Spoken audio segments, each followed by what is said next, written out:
Hi there. Welcome to Infinite Stories.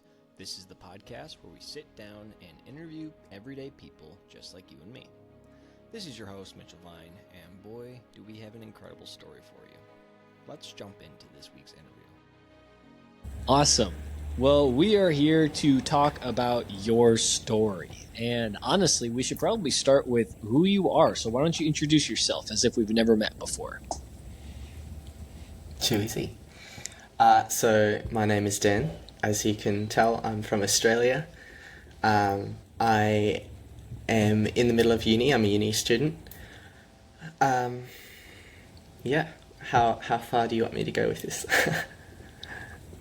That's a great question. So technically we have to start at the very beginning of the story. So why don't you kind of paint the picture? Like, what was the setting like for you at the very beginning of your story?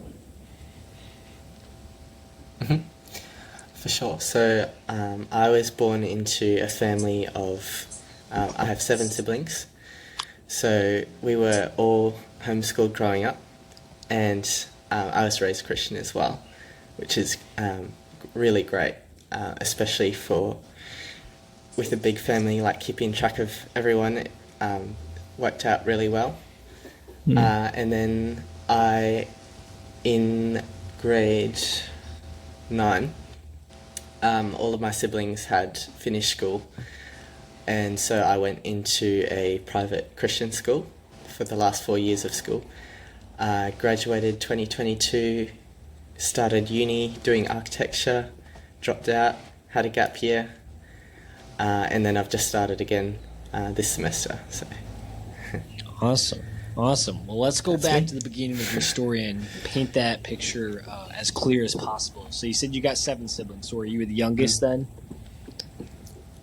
Yep. Yeah. Awesome. So what are some memories that, if you have any, of just what it was like growing up? Like, paint the picture of your childhood for us. Yeah. I have a lot of. I don't have any Well, I do, but not specific memories, but I have scenarios that I remember. So growing up, our family was very, our parents liked to get us into more literature and music and lots of other extracurricular kind of things.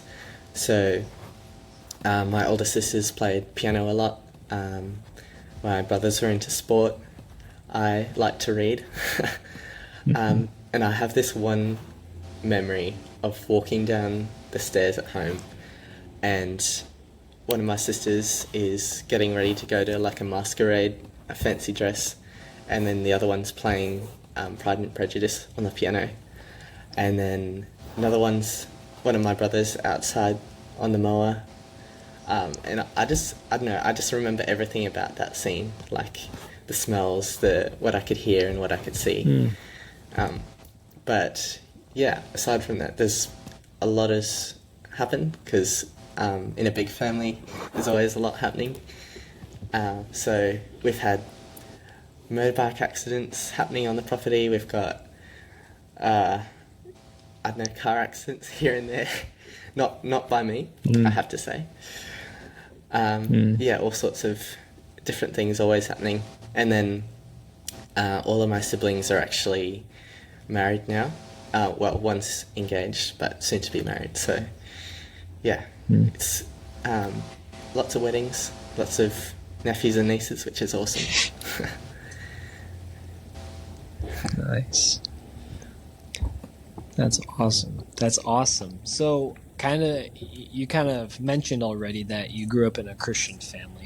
So one of the questions I enjoy asking is, do you remember a memory or a time where you understood what sin was for the first time? So maybe you're like, oh, that's right, that's wrong. This is the balance between the two of them. Do you have a memory like that? Not a strong, specific memory again, but I guess we were always just raised with that awareness. Growing up, obviously you disobey your parents when you're young. So there was definitely, we had consequences for that. Our parents weren't lucky in that regard. So we definitely knew what was right and what was wrong, and that was fairly further established as we went along. So. Awesome. Well, let's kind of paint I was going to say lots of things right there. None of them was going to make sense. Let's kind of craft the narrative a little bit more fuller. So what was it like for you to grow up? Like, if you could describe yourself in like a few words or maybe some stories that you might have, like, who was Dan as a kid? How would you describe yourself? Yeah. Well, I've changed a lot over the years, but as the youngest of 8, there's you're always kind of constantly looking up to the other ones and kind of copying what they do.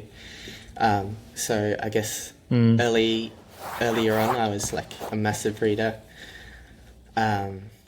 really creative, like doing and loved going outside. We lived on a property, so I'd often be down in the bush or down at the creek, just playing around and doing stuff, or following my siblings around. As time went on and I grew a bit older, I got into, the show Treehouse Masters? Yes. It's an American show. Yeah. So I found that and I started watching that, and then it became my ambition to be a treehouse architect. Obviously, that hasn't happened, sadly. Not yet. But not yet, exactly. I'm not ruling it out. So, yeah, trying to build tree houses and designing tree houses and all of that. I did a bit of music, not a whole lot, which I sort of regret not doing more piano lessons, because I kind of wanted to ditch them after the 3rd grade or something. What else did I do? Yeah, I don't know. I did a lot of, I guess you'd say, entrepreneurial pursuits that didn't go very far. Like I had a pumpkin stall. I tried to start a adventure club with my friends, which it sort of worked. Not many people joined though. What else did I do? I had so many ideas for things, lots of ideas. And then getting into high school, I kind of, especially going into the school system, I started to lessen the amount that I was reading. I think when you're forced to read so much, you kind of lose the joy of it. So actually, this year is the first year I've read a lot in about 4 years. But yeah, and then I got into photography. So my uncle is he was working for a company called Getty, which is a big, I think they're stock photography. So he would always let me borrow his camera and try different things out, which was awesome. And then my grandma also saw that I was interested, so she got me like a little Canon, like zoomy kind of thing. And then, yeah, it kind of spiraled from there, and so now I do freelance photography on the side. But yeah, that was kind of what it was like growing up. Lots of outdoors. Yeah, we had a big property, so lots of time out there. Dogs here, cats there, all sorts of things. That's awesome. That must be a big family too. I don't know if I ever told you this, but I have 10 siblings, so I know what it's like to be in a big family. And we always had animals as well. And the more animals, the merrier for some reason. Yeah. And I've just never quite understood why we needed extra chaos in the house. Everyone gets a pet. Yes. Well, no, we all had to share it. That's unless it was fish, and that was more doable. That's for sure. It's more of a short-term thing generally. Yes. Well, it depends on which round we're talking about. I think there was a point in time where we had a fish tank, and it was full of fish, and just some of those fish would not die. And it's not like we were trying to kill them, but we had reached a point like it was cool having the fish. Now it's more of a nuisance to Novelty's have one to. up. Yes, yes. And I just remember, I'm pretty sure mine was the last fish standing. And everybody was like, Wow. it's your fish, so only you have to take care of it now. It's like, oh, yeah, this is great. Thanks. Yeah. It's not as fun. No, definitely not. No. Sadly, most of the pets that I've had, they never lasted too long. That was the one that lasted significantly longer than it could have.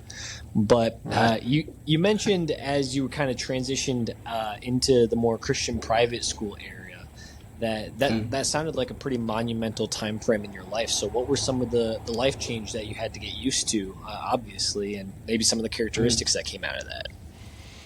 Yeah, it was a massive change. I mean, my mum had been homeschooling for, I think, like 16 years or like a long time. So it was a big deal for her especially. But also, I mean, I knew people at the school, so I wasn't going in blind too much. But I definitely had to get used to like the highly structured aspects of it.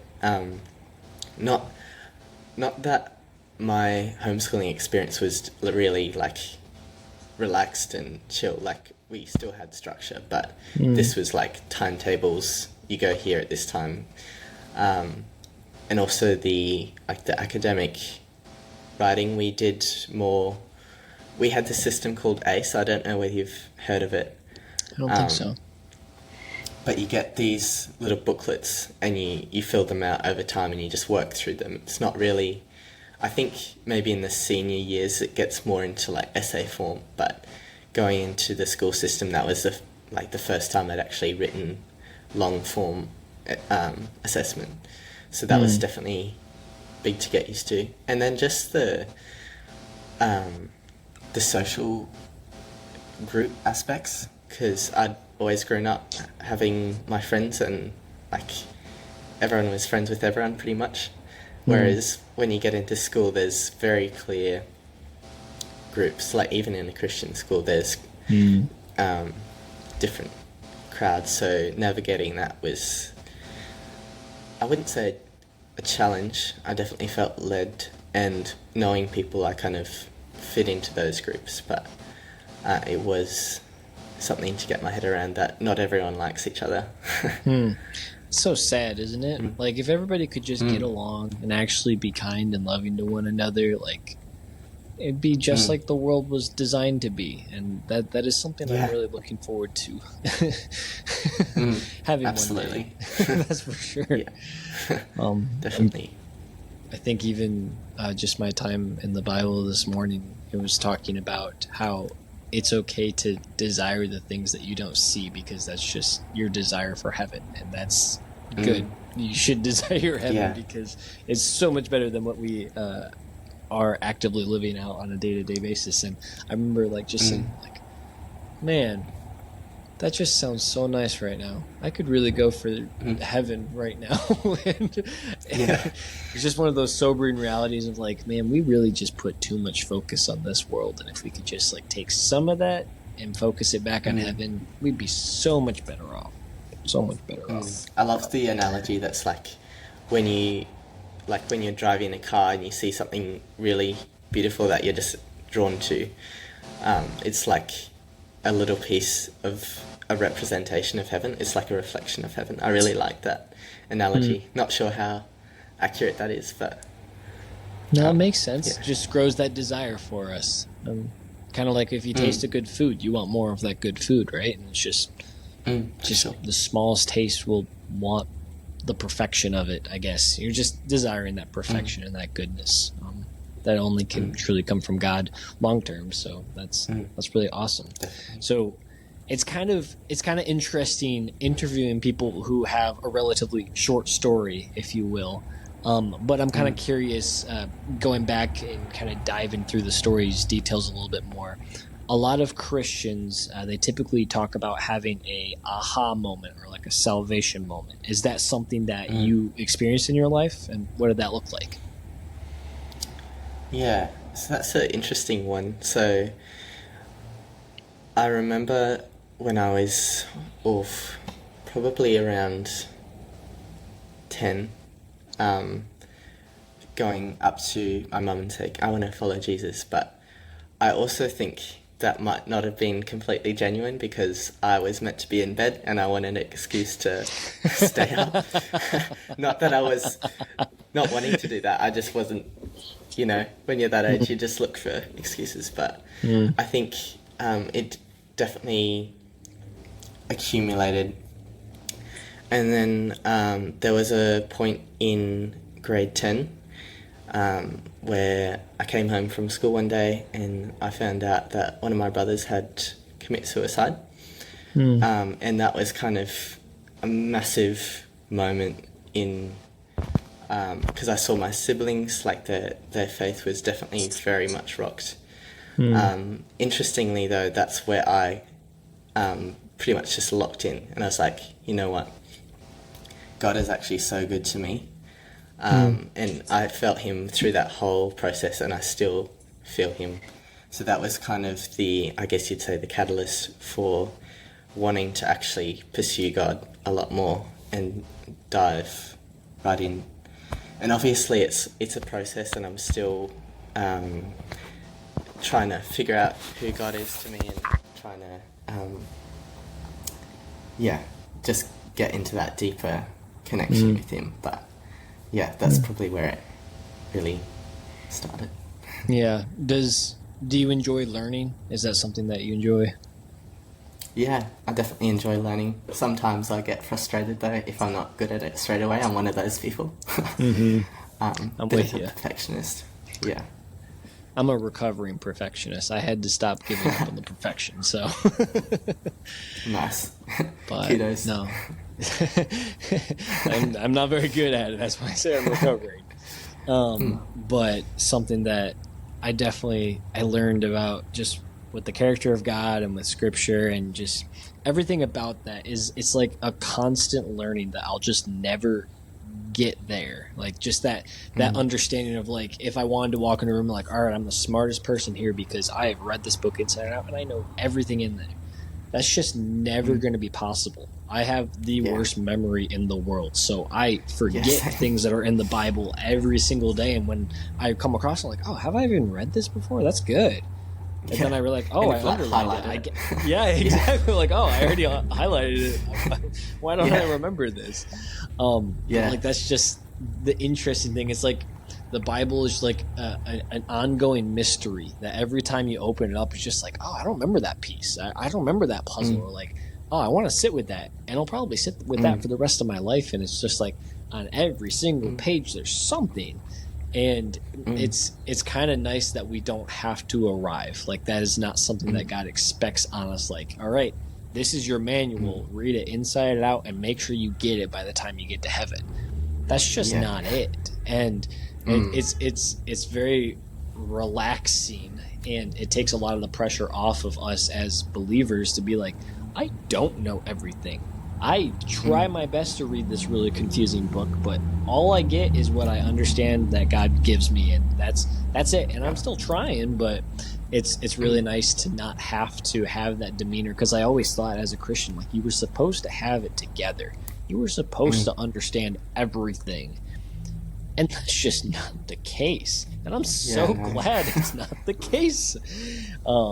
But no, that's really awesome. So after you experienced that redemption, how did your life change because of it? How did your views on work and uni and relationships with people, like how did the gospel kind of change the way that you view everything?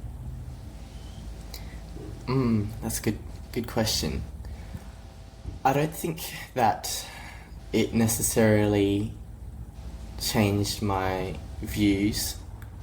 It more solidified and it definitely strengthened my moral compass. So I became a lot more aware of what's, because on the surface it's like, oh yeah, that's obviously good, that's bad.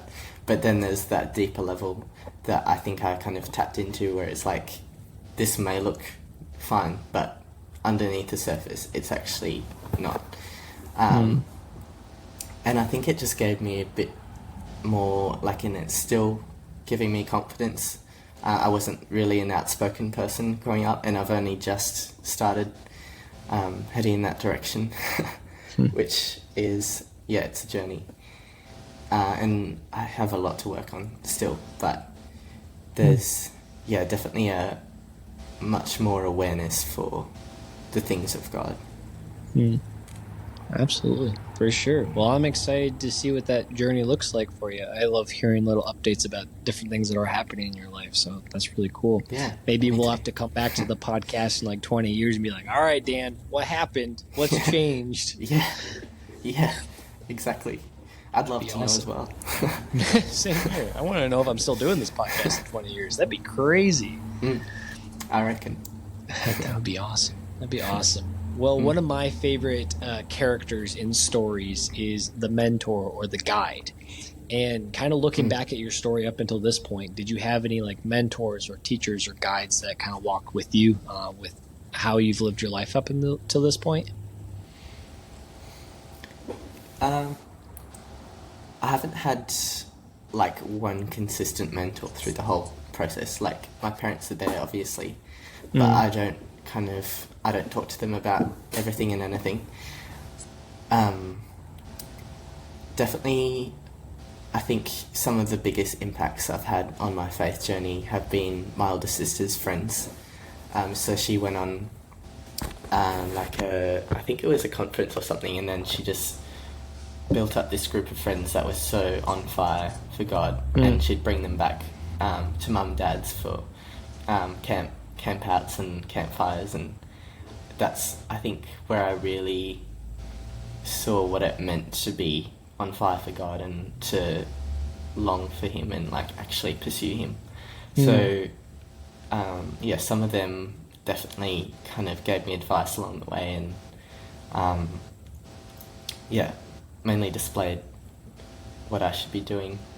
And then I feel like the next point was about how long ago?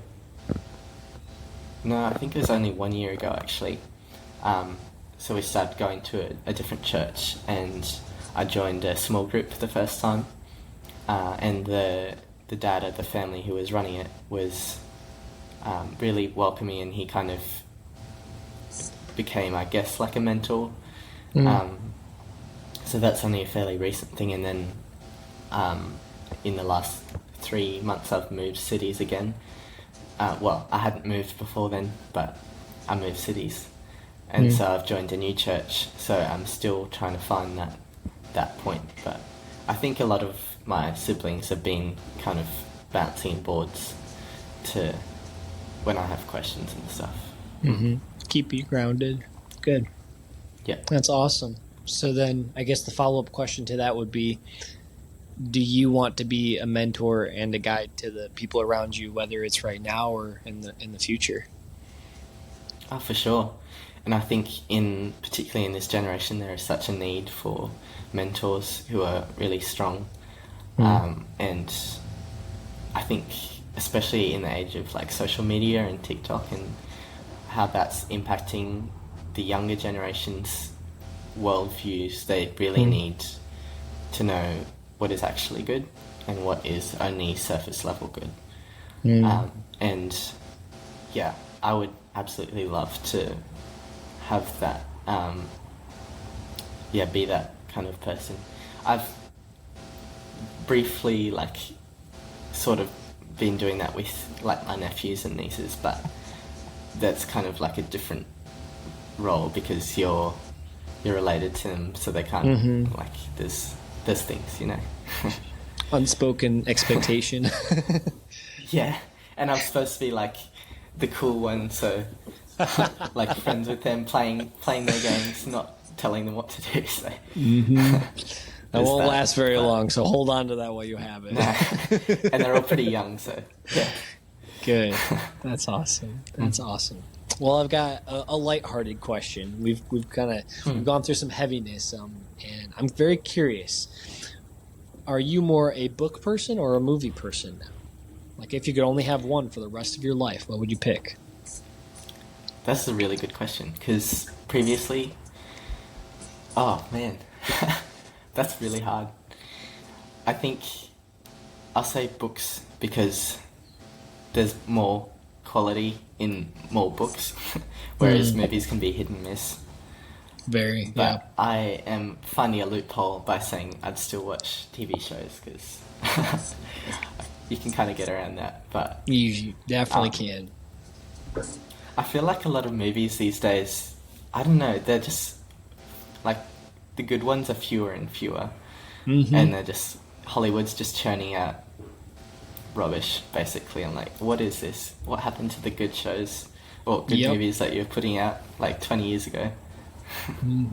Yeah, I was actually just connecting with a good friend that I haven't seen in a while. I was like, oh, we got to get together. We got to go watch a movie. Then I was like, oh, there's really not going to be anything out there. I don't know why I said that.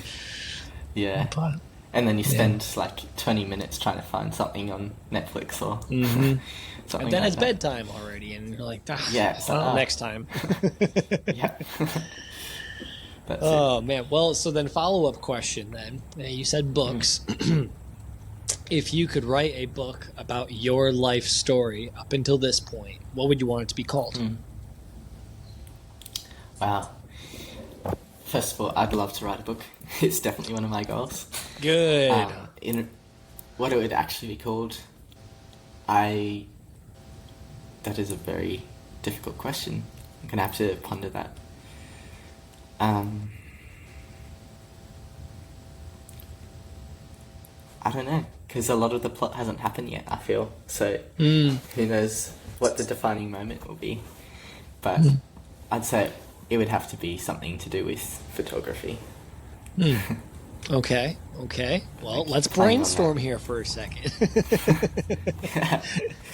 Yeah, like, I don't know, through the viewfinder, or through the Christian viewfinder, or like, I don't know whether I'd write a biography so much, but I've definitely always, that's another thing I grew up doing a lot, is writing little, like, short stories.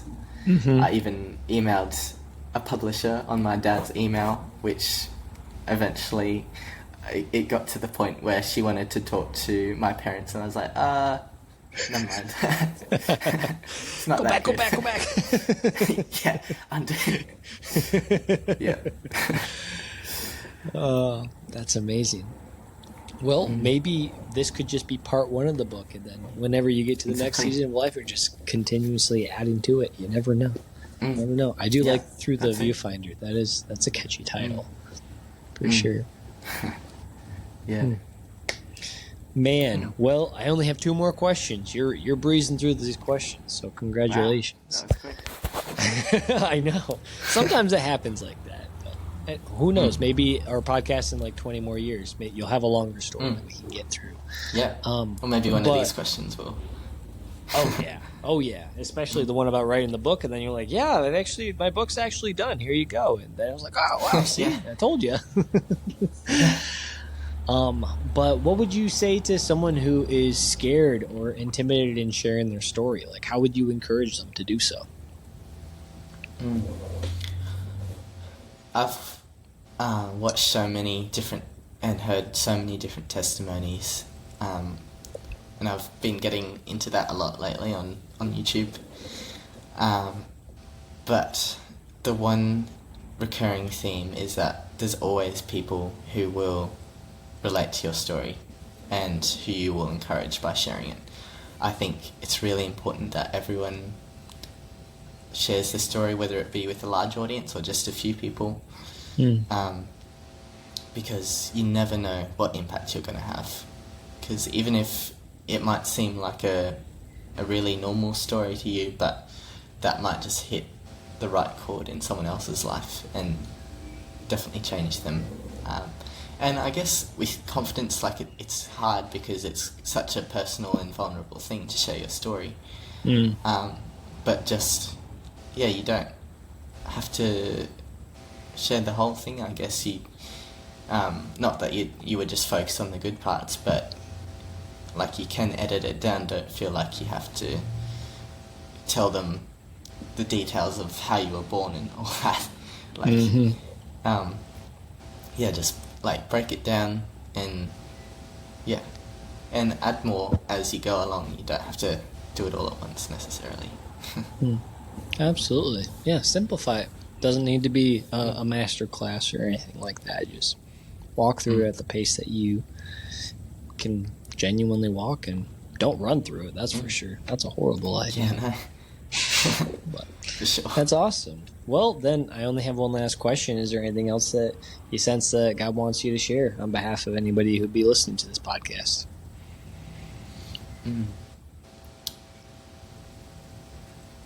I think it's really important to find what you believe in and like seek that out from God, and really own it. I think in this time there's a lot of people pleasing, and I won't tell you my belief because you'll disagree with it, and it's something that really irks me about, especially in the like the political movements and things. There's such a hesitance to stand up for what you believe in because other people might not agree. But I will say that's like the most important part of owning who you are, and sharing the good news with other people, because where was I going with that?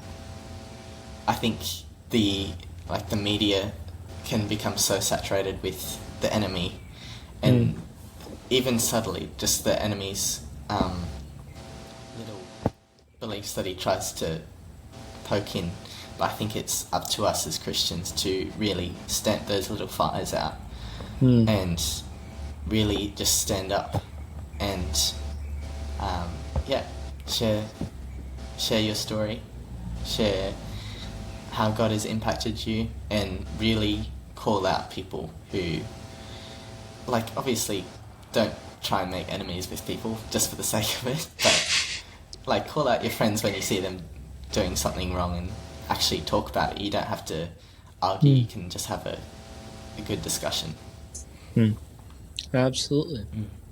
I like that. Thank you so much for sharing, and honestly, thank you for sharing your story today. It's been an honor to have you here. For hearing it. Of course. Yeah, it's been awesome. It's been a long time coming. I've been looking forward to this. So, do you want to share it's a little bit about the podcast that you're going to be starting soon, maybe? Oh, yeah. That's an interesting one. I'm not sure what's happening in that space yet. Okay. Because I planned it all, and I recorded one with my friend who I'm actually going to see today. We're going bushwalking.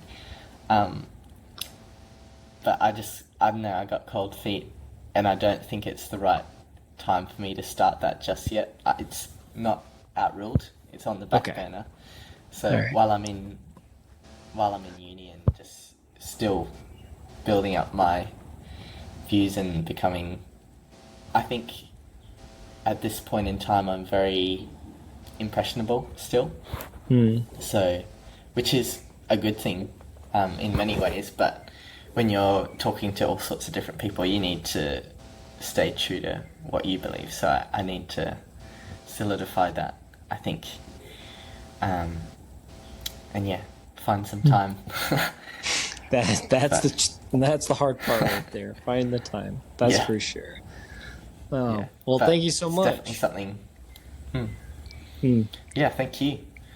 For sure. Well, I like to end podcasts on a bit of a silly way. I like to high five my guest. So, can you pick a number between 1 and 10 for me, please? Let's go 7. 7. All right. So we're going to count down from 7, and then we're going to high five the camera to make it look like we're high fiving each other. All right. Cool. So awesome. 7, 6, 5, 6, 4, 5, 3, 4, 2. 2. Thank you so much for listening to this week's Infinite Story. If it resonated with you, send it to someone you think would be blessed by it. If you would like to share your story, please reach out to us at infiniteideas.studio. You never know how far the impact of your story can reach. Take care now.